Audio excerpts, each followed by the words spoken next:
Assalamualaikum warahmatullahi wabarakatuh. Innal hamdalillah nahmaduhu wa nasta'inuhu wa nastaghfiruhu wa na'udzu billahi min shururi anfusina wa min sayyiati a'malina. May yahdihillahu fala mudilla lahu wa may yudlil fala hadiya lahu. Asyhadu an la ilaha illallah wahdahu la syarika lahu wa asyhadu anna Muhammadan abduhu wa rasuluh la nabiyya ba'da. Amma ba'd. Perkenalkan, nama saya Kasma Ishak dari jurusan Pendidikan Bahasa Arab, Fakultas Ilmu Tarbiyah dan Keguruan IAIN Sultan Amai Gorontalo. Dalam video ini saya akan membawakan materi tentang berpikir logika dan berpikir ilmiah. Dalam hal ini yaitu untuk memenuhi tugas mata kuliah filsafat ilmu. Materi ini saya dapatkan dari artikel yang ditulis oleh Bapak Suhartono Suparlan dan diterbitkan pada tahun 2005. Baik, langsung masuk kepada pembahasan, yaitu berpikir logika dan ilmiah. Manusia adalah makhluk hidup yang sempurna. Itulah ungkapan yang sering kita dengar dalam kehidupan kita sehari-hari. Manusia sebagai ciptaan Tuhan yang paling sempurna memang memiliki banyak kelebihan dibanding makhluk lainnya. Sebagai ciptaan yang sempurna, manusia dibekali akal dan pikiran untuk bisa dikembangkan. Berbeda dengan hewan yang juga memiliki akal dan pikiran, tapi hanya sebatas untuk mempertahankan dirinya. Kemudian berpikir logika. Apa itu logika? Logika berasal dari kata Yunani kuno, yaitu logos, yang berarti hasil pertimbangan akal pikiran yang diutarakan lewat kata dan dinyatakan dalam bahasa. Sebagai ilmu, logika disebut dengan logika episteme. Ilmu logika adalah ilmu pengetahuan yang mempelajari tentang kecakapan untuk berpikir secara lurus, tepat, dan teratur. Ilmu di sini mengacu pada kemampuan rasional untuk mengetahui, dan kecakapan mengacu pada kesanggupan akal budi untuk mewujudkan pengetahuan ke dalam tindakan. Kata logis yang dipergunakan tersebut bisa juga diartikan dengan masuk akal. Kemudian nama logika ini untuk pertama kali muncul pada filsuf Cicero abad ke-1 sebelum Masehi, tetapi masih dalam arti seni berdebat.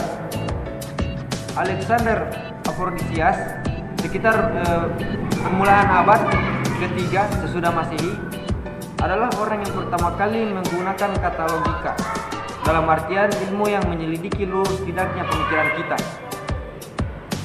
Kemudian berpikir ilmiah.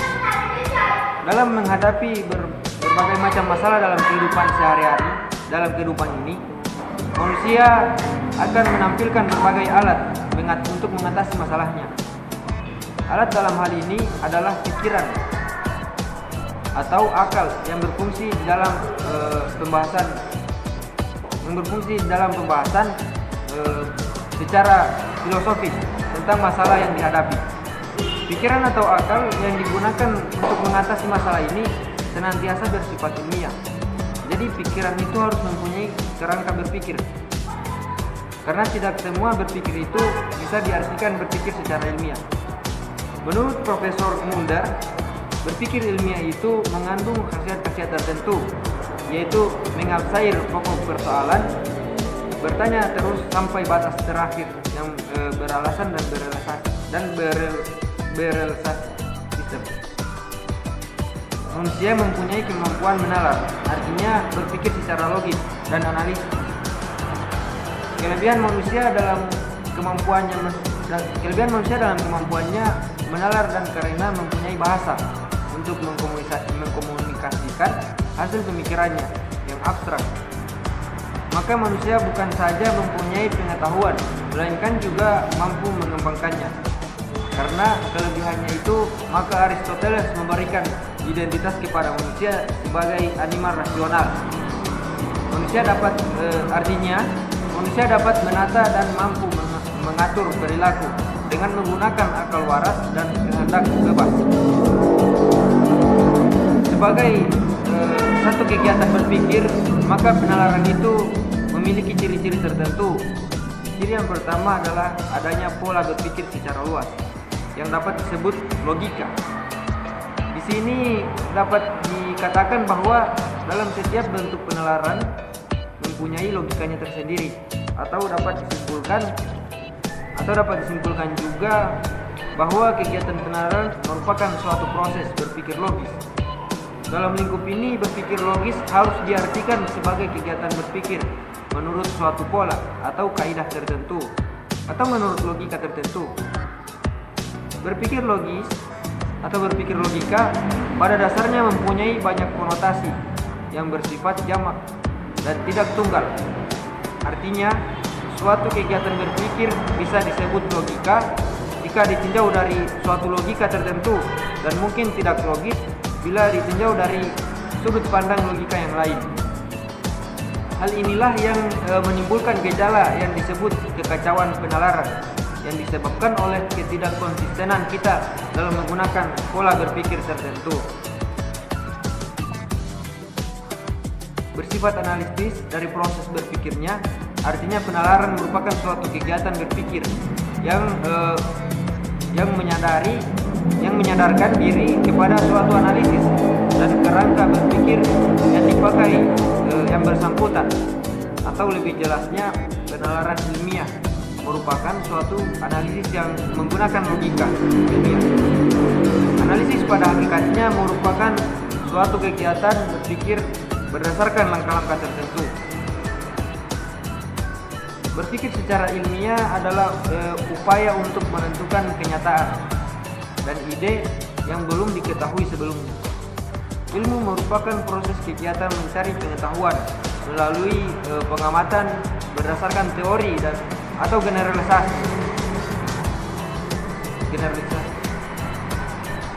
Ilmu berusaha memahami alam sebagaimana adanya dan selanjutnya hasil kegiatan keilmuan merupakan alat untuk meramalkan dan mengendalikan gejala alam. Adapun pengetahuan keseluruhan hal yang diketahui yang membentuk persepsi tentang kebenaran atau fakta. Ilmu adalah bagian dari pengetahuan. Sebaliknya, setiap pengetahuan belum tentu ilmu. Untuk itu, terdapat syarat-syarat yang membedakan ilmu dengan pengetahuan. Antara lain, menurut Profesor Dr. Rajudi Atmosudiro, pada tahun 1982,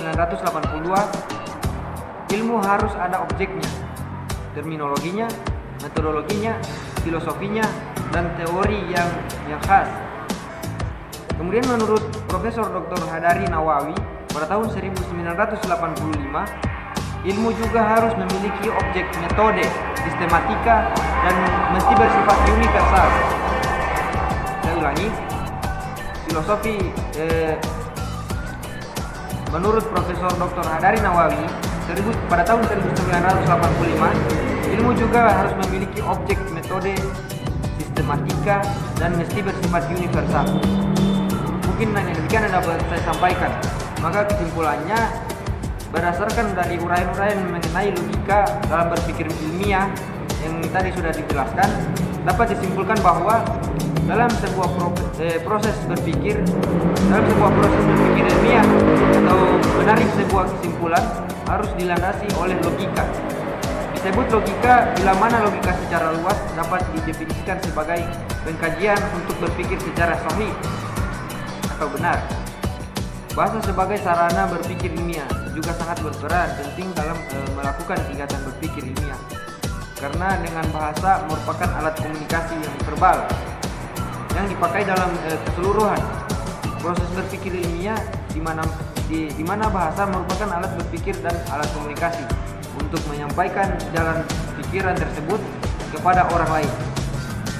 Tanpa bahasa, maka manusia tidak akan dapat berpikir secara rumit dan abstrak seperti yang kita lakukan dalam kegiatan ilmiah.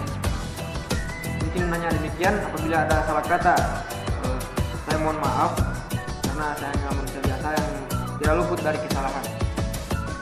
Mungkin kurang lebih mohon maaf.